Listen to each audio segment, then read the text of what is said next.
नमस्कार बंधु माने आपण को स्वागत जनाऊँगी आज रहस्यमय वीडियो को। आज आम कथा हेबाकू जाऊँ ओडिशार गर्व सूर्य मंदिर कोणार्क मंदिर विषय रे।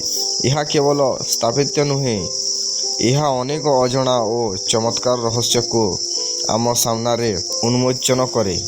कह जाए जे यही मंदिर मध्य थिला एक चुंबकीय पत्थर जहा द्वार मंदिर मध्य प्रतिष्ठित सूर्यदेव विग्रह शून्य आकाश रे झुलुथिला। सही चुंबक पत्थर एपरी शक्तिशाली थिला जे निकटस्थ जहाज गुड़ी को भी कंपास काम करू नथिला।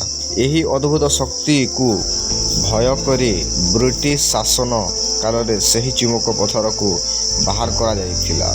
यही स्थान चुंबक बाहर हेबा परे मंदिर अनेक अंश धसीगला। यह एक चमत्कार नुहे कण। वैज्ञानिक माने कहती जे यही गल्प किछि अंश सत और किछि गढ़ा जाइथिबा कहानी, किंतु एपरी स्थान गुड़ी को भौगोलिक अवस्था, चुंबकीय शक्ति और प्राचीन अभिज्ञता विज्ञान मध्य प्रश्न कर देइछि। तेबे यह केवल कल्पना किछि सत्य अछि? कोणार्क मंदिर रे सत्तरे किछि अलौकिक शक्ति थिला? यह जना पाई आमे आहुरी गभीर अनुसंधान करने को पड़िबो। एभली आश्चर्यजनक और रहस्यमय वीडियो पाई आम चैनल को सब्सक्राइब करंतु एवं लाइक शेयर करंतु। तले कमेंट जनातु जे कोणार्क मंदिर विषय रे आपणको मत कौन।